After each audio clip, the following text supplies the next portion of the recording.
Bonsoir à tous, bienvenue dans ce journal. Voici les titres.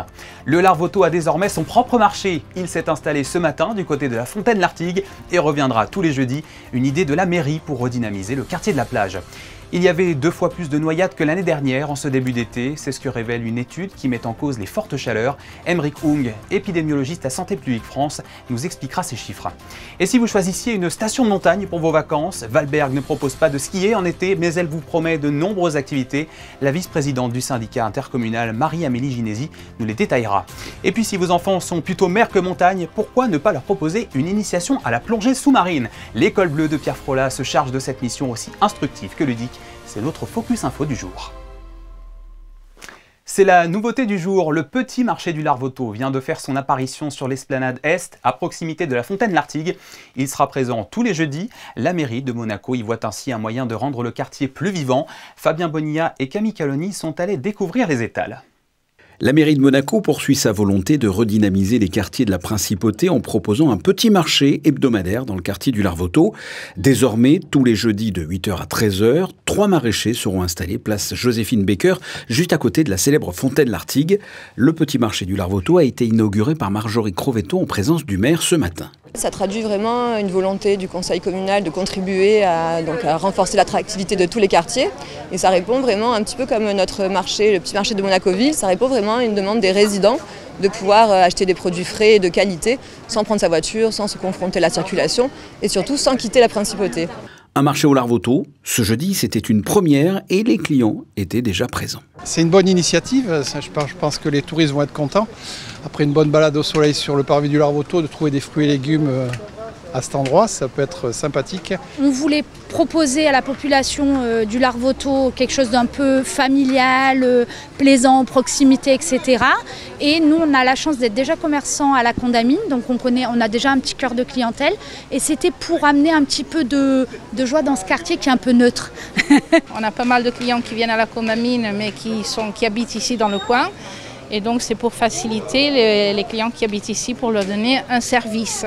Le petit marché du Larvoto s'ajoute aux 3 autres marchés déjà existants. Le plus connu, celui de la Place d'Armes, ouvert tous les jours, comme celui de Monte-Carlo, ou encore le marché de Monaco-Ville tous les vendredis. Il faut savoir également qu'un service de livraison à domicile a été mis en place par la mairie, quel que soit le marché de son choix, pour les personnes résidant en Principauté et nécessitant une aide pour se déplacer. La prévention des noyades, chère aux actions de la Fondation Princesse Charlène, est plus que jamais d'actualité avec les épisodes de canicule et les récentes alertes de Santé publique France. Pour comprendre le phénomène, nous sommes en ligne avec Aymeric Houng. Bonsoir. Bonsoir.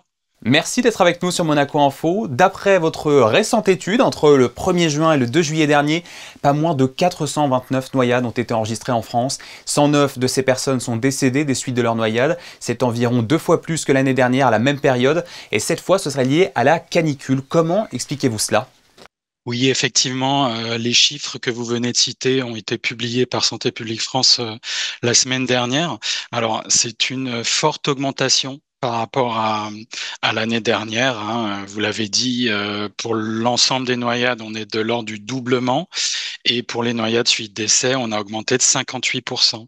Alors, le principal facteur de cette augmentation est attribuable à la période de forte chaleur, à la canicule qu'a connue l'Hexagone, alors particulièrement sur la deuxième partie du mois de juin. Hein. Et on le voit lorsqu'on analyse les données au jour le jour, on voit que l'augmentation, elle a vraiment lieu à partir de la mi-juin. Et ça, oui, c'est en lien vraiment avec les conditions de très forte chaleur, en fait, qui ont rendu très favorables les conditions de baignade, et ce qui a probablement poussé beaucoup de personnes à chercher des points de fraîcheur en allant se baigner. Est-ce qu'il y a une surreprésentation de certaines tranches d'âge, comme les enfants ou les personnes âgées, dans les cas de noyades recensés ? Alors, oui, effectivement. Alors, même si globalement, les noyades, ça concerne toutes les tranches d'âge, il n'y a pas d'âge protégé ou moins à risque par rapport au risque de noyade. Mais là, on a vu que sur le total des noyades, c'est principalement les tout petits, les 0,5 ans et les 6-12 ans, où on est de l'ordre de 150% d'augmentation par rapport à la même période l'année dernière. Heureusement, ce sont des tranches d'âge où la noyade se termine rarement par un décès, parce que l'enfant est rapidement rattrapé par l'adulte. Mais si on poursuit un peu l'analyse sur les autres tranches d'âge, le point qu'on peut noter, c'est au niveau des adolescents en cours d'eau. On a eu 19 décès d'enfants, donc 15 adolescents entre 10 et 17 ans uniquement en cours d'eau. Et là, c'est vraiment sujet à préoccupation. Comment est-ce que vous expliquez ces comportements à risque, que ce soit chez les enfants, les vacanciers, les baigneurs occasionnels? Qu'est-ce qui explique justement que la canicule provoque beaucoup plus de comportements à risque ou irresponsables dans ce genre de situation? Ce qui peut pousser certaines personnes à avoir des comportements à risque plus importants. Je parlais des noyades en cours d'eau, plan d'eau. Évidemment, nous, on conseille d'aller plutôt se baigner dans des endroits aménagés et surveillés pour la baignade, comme les piscines, la plupart des plages. Et lorsque les gens choisissent en fait les cours d'eau ou les plans d'eau, ce sont des endroits qui sont moins aménagés, moins surveillés, voire pas surveillés pour la baignade. Et voilà, et les gens prennent plus de risques parce que en fait les baignades en milieu naturel, il y a des courants, il y a des zones où on n'a pas pied, juste à côté de zones où on a pied, et tout ça, ça va induire des risques.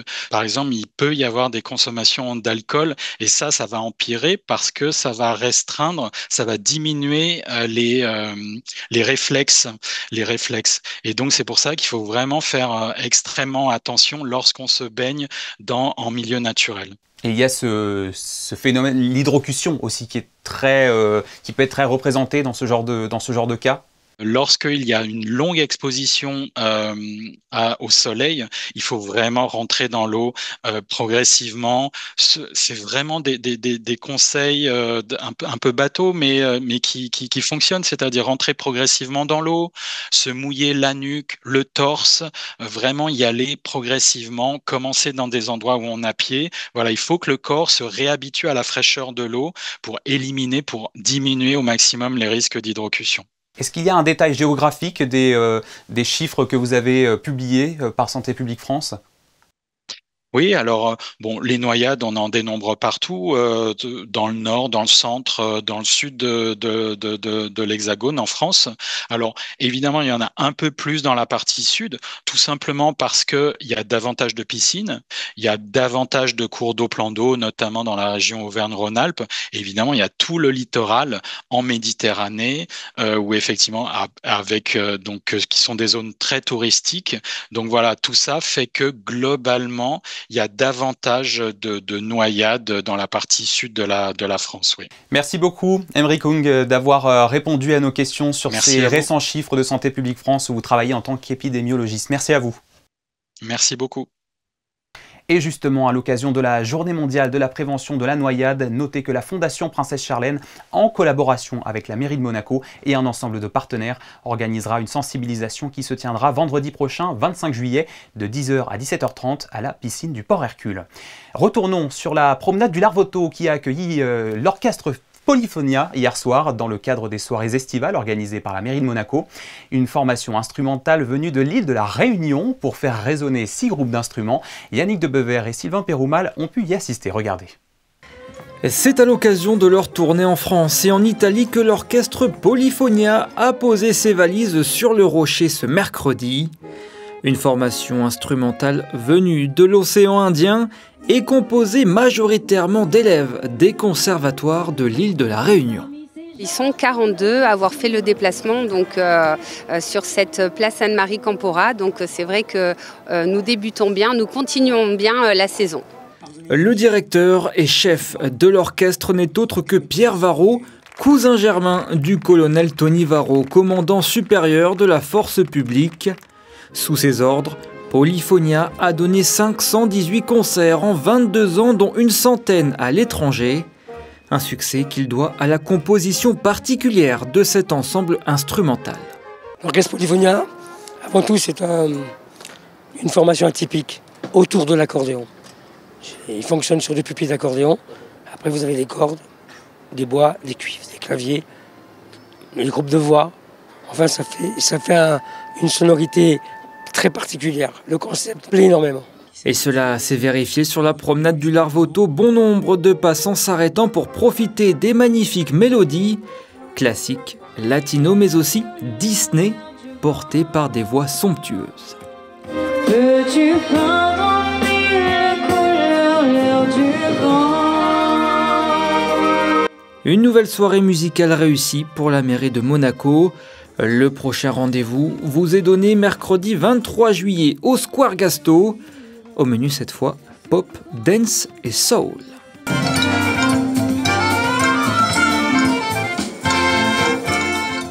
Nous vous avons déjà parlé de Couleurs, la grande exposition d'été du Grimaldi Forum consacrée à l'histoire moderne de la couleur par le biais de grands chefs-d'œuvre du XXe siècle issus de la collection du Centre Pompidou à Paris. Et bien pour intéresser la jeunesse à cette exposition, des ateliers sont également organisés toute cette semaine. Pour vous, Fabien Bonilla et Arnaud Imbert en ont vu de toutes les couleurs. Plus d'une centaine d'œuvres sont exposées actuellement, dont des toiles d'une trentaine d'artistes majeurs, de Sonia Delaunay à Picasso, en passant par Bacon, Basquiat, Chagall, Dali, Kandinsky, Modigliani, Magritte, Matisse, Warhol, et j'en passe. Et bien la semaine dernière et cette semaine, des ateliers sont organisés pour la jeunesse. Tous les matins, de 10h à 12h pour les enfants de 5 à 8 ans, et les après-midi de 14h à 16h pour les 9-12 ans. L'objectif, c'est d'initier les enfants évidemment à l'art, à la culture. On a quand même une mission un peu de service public, hein. Donc on fait une visite qui se déroule à peu près sur 1 heure, où on leur propose, là à l'occasion de l'exposition Couleurs chef-d'œuvre du Centre Pompidou, on leur propose donc évidemment de travailler sur la couleur dans les tableaux, avec par jour en fait une thématique qui est développée. Donc on a le jour où on va parler de la couleur et de l'arc-en-ciel, de Newton, de la couleur un peu scientifique. Un jour où on parle plutôt, aujourd'hui là on est par exemple sur une thématique sur l'association entre les sons et les couleurs. On fait aussi une association entre les couleurs et les parfums. On fait aussi des associations entre les émotions et les couleurs. Donc voilà, chaque jour sa thématique pour essayer de les initier comme ça un petit peu à l'art. Une exposition visuelle mais aussi sensorielle avec 7 espaces monochromatiques enrichis de créations sonores et olfactives. Des ateliers donc entre vision, ouïe et odorat. Ils sont très sensibles finalement parce que leur approche à l'œuvre d'art est très différente de la nôtre. Nous, on a tendance à intellectualiser, à penser à l'histoire de l'art, à penser aux différents mouvements, aux différents courants, etc. Eux, ils sont vraiment dans la sensation instinctive, première, qu'est-ce qu'ils ressentent face à une œuvre, à quoi ça les fait penser. On a des œuvres figuratives, on a des œuvres abstraites, donc vraiment on leur laisse beaucoup la parole parce qu'on apprend beaucoup de ces enfants et leur sensibilité nous étonne tous les jours. Alors qu'est-ce que tu penses de ces ateliers que tu as fait là jusqu'à présent ? Ils sont super bien et j'adorais faire le cercle chromatique d'Isaac Newton, j'adorais le faire avec le papier et tout, ça tournait, c'était trop bien. Est-ce que tu as des œuvres, des tableaux qui t'ont plu de ce que tu as vu, même si tu n'as pas tout vu ? Moi, j'ai beaucoup aimé tout. Chaque jour de la semaine, les enfants ont abordé une thématique différente entre illusion d'optique ou association de couleurs avec les émotions, le son ou encore les odeurs. Des ateliers ludiques pour attirer les jeunes vers la culture. Les associations Save Us and Children and Future se sont associées pour remettre aujourd'hui 2 objets au service de pédiatrie du CHPG, un berceau jumeau et un détecteur de veines, montre de leur engagement commun en faveur du bien-être des enfants malades. Christine Dapetit et Hugo Comassa étaient sur place. À Monaco, 2 associations s'unissent pour améliorer le confort des enfants hospitalisés. Grâce à leurs dons, le service de pédiatrie du centre hospitalier Princesse Grace dispose désormais de nouveaux équipements adaptés aux plus jeunes, un berceau pour jumeaux et un appareil qui détecte les veines. L'objectif, plus de confort pour les nourrissons, moins de stress et de douleur lors des soins. Le chef du service pédiatrique, le docteur Stéphane Lille, salue un vrai progrès au quotidien pour les soignants comme pour les familles. Alors l'appareil pour voir les veines, le but c'est pour les bébés qui sont très difficiles à piquer, où on ne voit pas les veines, où on a du mal à les sentir, c'est pour donner un peu plus d'assurance à l'infirmière, mais aussi à l'enfant et aux parents, pour montrer qu'on sait ce qu'on fait et on voit ce qu'on fait. Le but c'est d'éviter les ponctions à répétition, parce qu'il y a des bébés qui malheureusement peuvent être piqués 6-7 fois, alors souvent par 2 ou 3 infirmières différentes, mais le but c'est si la deuxième infirmière arrive parce qu'on a échoué 2 fois, on peut s'aider de ce dispositif pour y arriver un petit peu mieux. Le berceau pour jumeaux, c'est un intérêt surtout dans les premiers jours après la naissance, pour que les jumeaux aient une séparation plus douce, pour arriver à se séparer progressivement. Par contre, il faut les garder sous surveillance scopique parce que normalement, on doit coucher un enfant dans son berceau unique. Donc c'est juste pour la néonatologie.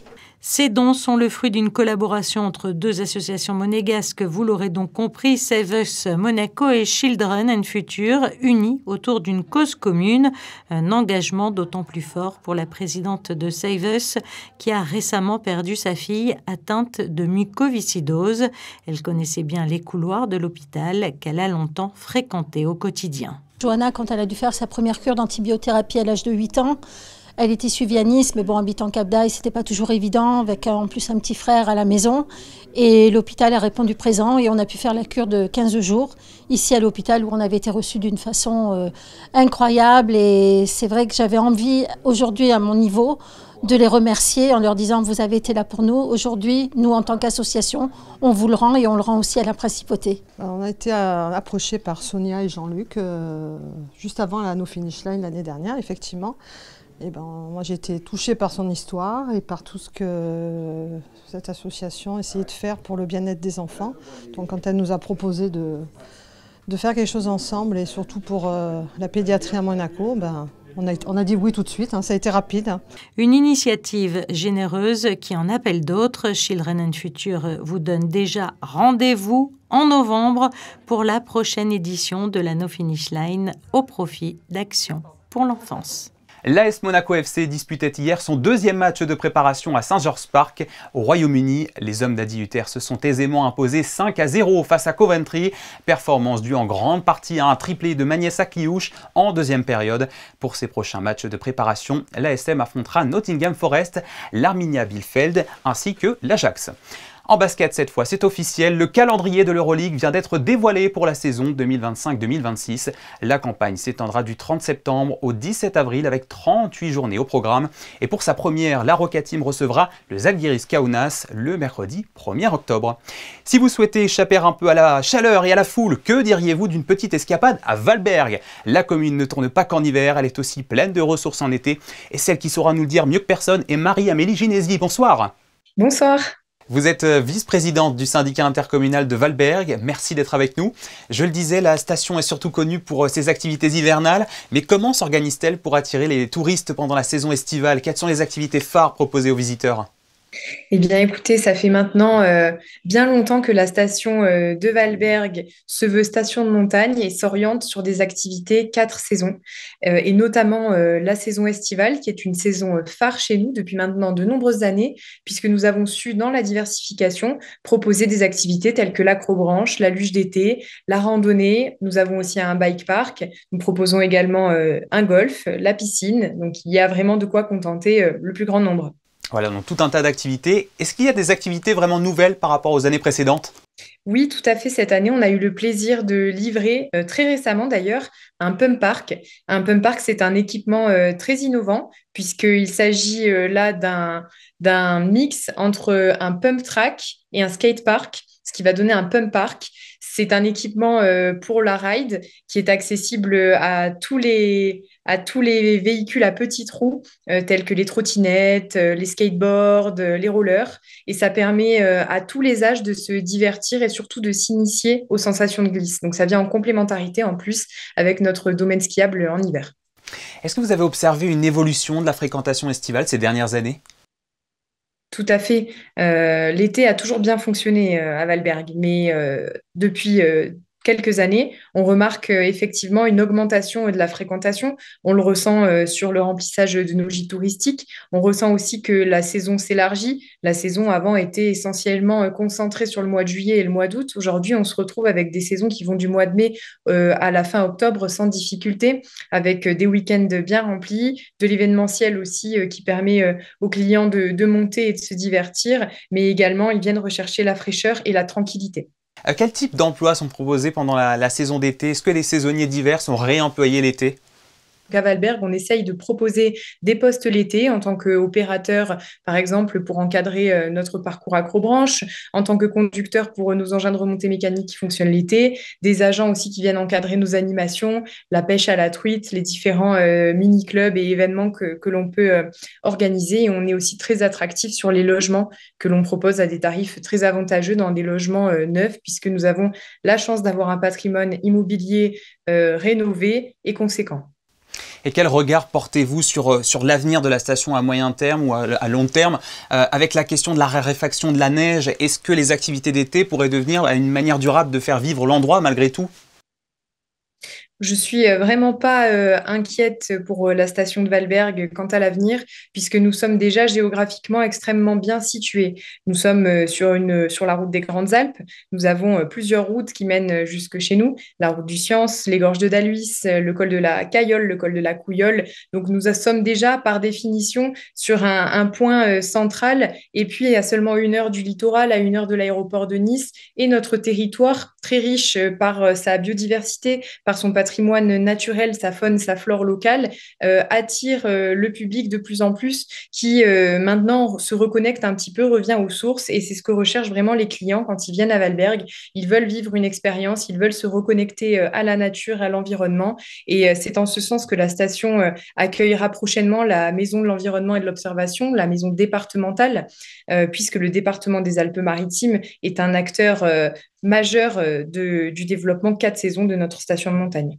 Voilà, donc toutes les raisons sont bonnes pour aller à Valberg, même l'été. Merci beaucoup, Marie-Amélie Ginesi, d'avoir répondu à nos questions sur Monaco Info. Et on vous souhaite une excellente saison d'été. Merci à vous, belle soirée. Direction maintenant l'École Bleue, la fameuse Académie de la mer de Pierre Frolat, une structure unique en son genre qui propose aux enfants une initiation à la plongée sous-marine en période de vacances scolaires.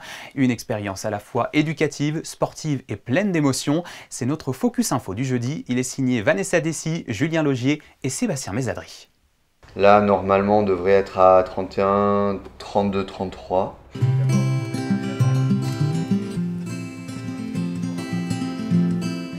C'est une école pas comme les autres. L'École Bleue initie les enfants à la plongée sous-marine dès le plus jeune âge. Créée par Pierre Frolat, recordman d'apnée et passionné de transmission. Qui veut? D'accord, je peux en prendre que 12 aujourd'hui. Les gars, il reste 30 secondes de téléphone, après c'est fini. Elle propose une pédagogie unique.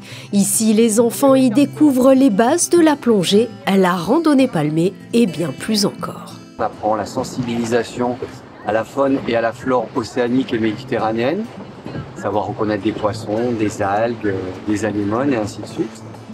On apprend le sauvetage aquatique avec la branche du centre de sauvetage aquatique et de plongée de Monaco. On apprend le matelotage, savoir faire des nœuds.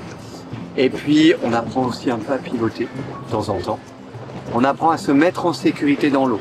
Et puis bien évidemment, on apprend à vivre en communauté avec des valeurs qui sont toujours les mêmes, hein, la fraternité, l'engagement, le partage, l'honneur, le courage, apprendre à faire des choix ensemble, à se respecter, à partager.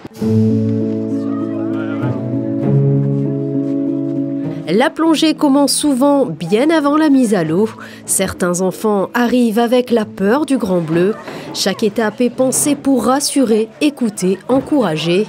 Grâce à une approche douce et progressive, les appréhensions fondent et la confiance émerge. Capitaine Baba! Vive Capitaine Baba! Qui en est nous? On est les pirates! J'entends pas qui en est nous? On est les pirates! J'entends pas qui en est nous? On part du principe très simple que c'est tout à fait naturel, puisqu'on n'a peur que d'une seule chose, c'est l'inconnu. Donc nous, notre travail, c'est de leur faire rencontrer des choses. Il faut qu'on transforme l'inconnu en connu. À partir du moment où on a l'habitude de faire quelque chose, c'est quelque chose qu'on va apprendre à maîtriser. Et à force de le rencontrer, on va carrément se familiariser à sa présence.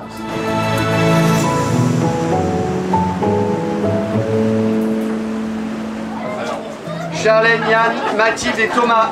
Très bien. Avec Bastien. À l'arrière, tribord. Depuis 2001, l'École Bleue mise sur une approche simple, donner envie aux enfants de découvrir le monde sous-marin pour mieux le protéger. Plutôt que de moraliser, les encadrants jouent sur l'émerveillement. Et dans un monde marqué par les tensions, Pierre Frolat rappelle aussi l'importance du respect, de la vie en communauté et des valeurs humaines comme socle d'un avenir plus responsable. S'il y a quelque chose qui gêne, ce petit signe-là, et on me montre où? Les oreilles. Dans les cas-là, on essaie. Plutôt que de sensibiliser les enfants à la protection de l'environnement, on va plutôt leur donner goût à aller à la rencontre du monde vivant.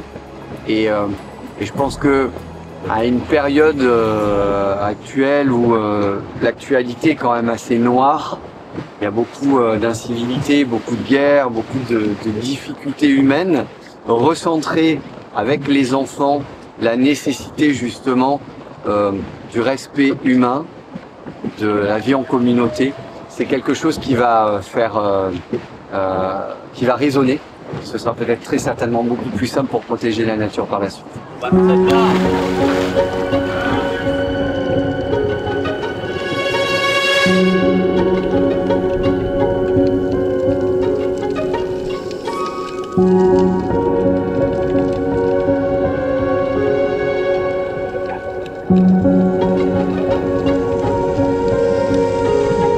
À leur retour de plongée, les enfants racontent avoir vu beaucoup d'animaux marins, mais aussi des déchets sous l'eau, plastique, canettes et parfois même des objets surprenants. À l'école bleue, cette prise de conscience se fait masque sur le visage et palme aux pieds, une façon concrète de les sensibiliser à la protection de la mer. J'ai vu quelques trucs. Hier, j'ai vu un parapluie, ce qui était un peu bizarre. Aujourd'hui, j'ai vu des culottes ou des chaussettes, je sais pas ce que c'était.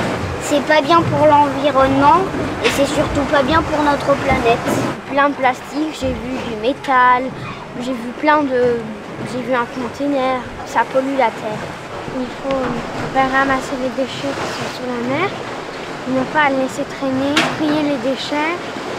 Ne pas les laisser au bord de la mer parce qu'ils peuvent se faire emporter par l'eau et ça peut polluer. Pour pas polluer la mer, il faut ne pas la polluer. Il faut ramasser ces déchets et les mettre dans la poubelle. Je pense que c'est pas bien, il faut protéger la nature, il faut protéger la mer. C'est pas bien. Mais en ne plus jetant les déchets dans la mer, même par terre. Là où on se baladait pour voir les poissons, il y avait l'animateur, il avait ramassé une canette de soda sous l'eau. Il faut nettoyer la mer et qu'il ne faut pas les jeter à l'eau. Le plastique et tout, ça pollue la mer. Il y a presque plus de tortues vu qu'elles mangent. Je crois que le plastique, c'est des méduses, elles les mangent, après elles deviennent malades, ils peuvent mourir.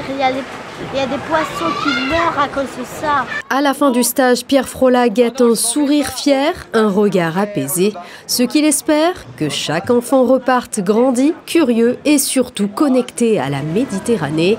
Car pour lui, aimer la mer, c'est déjà commencer à la protéger. Ce que l'on aime constater, c'est qu'ils prennent beaucoup plus confiance en eux, qu'ils découvrent tout simplement que finalement il n'y avait aucune crainte, qu'ils sont capables de beaucoup de choses, de très très grandes choses. Et ce qu'il y a de très très intéressant, à la fin de la semaine, les enfants sont fiers d'eux-mêmes. Souvent les adultes disent aux enfants « je suis fier de toi ». Mais en réalité, il faut que les enfants soient fiers d'eux-mêmes, parce qu'ils sont en construction. Et donc notre boulot, nous à l'école bleue, c'est de leur donner confiance en eux-mêmes, de façon à ce que, avec les outils qu'on va leur prêter et l'enseignement va leur transmettre, qu'ils utilisent ces outils, puissent fabriquer leur propre chef-d'œuvre. À la fin du stage, les visages sont rayonnants, les enfants repartent ravis, fiers d'avoir vaincu leur peur, découvert un monde inconnu et vécu une aventure hors du commun. Entre éclats de rire et souvenirs plein la tête, tous garderont de cette plongée bien plus qu'une simple initiation. J'ai passé une excellente journée à l'école de la mer, franchement c'est sympa, on apprend plus de la plongée et on découvre des choses qu'on ne savait pas forcément. On a découvert plein de choses au fond de l'eau. grâce aux bouteilles et à la randonnée palmière. C'était super bien. J'ai fait mon baptême de plongée et j'ai adoré voir les poulpes et plein de choses d'autres comme les coquillages et voilà. J'ai jamais fait de plongée et du coup j'adore ça et c'est tout ce que je voulais dire. Et on a vu plein d'animaux et le plus chouette c'est qu'on voit des animaux qu'on n'a pas la chance de voir en plage. On fait de la plongée, du snorkeling et plein d'autres choses et ce qui me plaît le plus là-dedans c'est la plongée bouteille. Plonger pour mieux appréhender, respirer pour mieux grandir. À l'école bleue, les enfants découvrent bien plus que le monde sous-marin. Ils trouvent confiance, curiosité et respect de la nature. Une parenthèse bleue qui laissera certainement une trace durable. Voilà, c'est sur ces images que s'achève cette édition. Merci à vous de l'avoir suivi et merci pour votre fidélité. Pour les prévisions météo de ce vendredi, la Saint-Frédéric, c'est tout naturellement Frédéric Hélion que vous retrouverez dans un instant. Et puis demain, c'est Fabien Bonilla qui vous accueillera pour votre journal de 19 h. Je vous laisse sur les images du concert Polyphonia qui s'est tenu sur la promenade du Larvoto hier soir, capturé par notre photographe Manuel Vitali.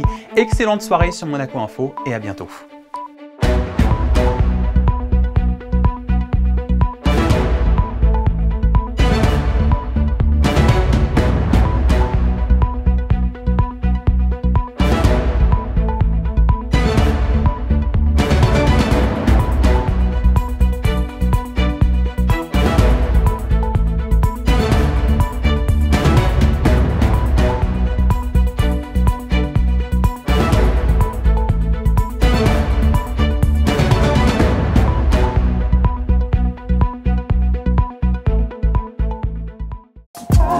Retrouvez la météo avec Maya Bay, le restaurant référence thaï japonais de Monaco. Bonsoir Théo, bonsoir à toutes et à tous. Vendredi, la journée sera une nouvelle fois bien ensoleillée, quelques rares nuages le matin, puis un ciel parfaitement dégagé. L'après-midi, il fera chaud avec des températures comprises entre 24 et 30 degrés. Pour ceux qui opteront pour une journée plage, l'eau sera à 26. Vendredi 18 juillet, ce sera la journée internationale Nelson Mandela, célébrée chaque année depuis 2009 afin de rendre hommage à l'ancien président de l'Afrique du Sud, un homme qui a marqué l'histoire. Et le 18 juillet, Théo, ce sera aussi la Saint-Frédéric, le plus beau prénom du monde, bien sûr.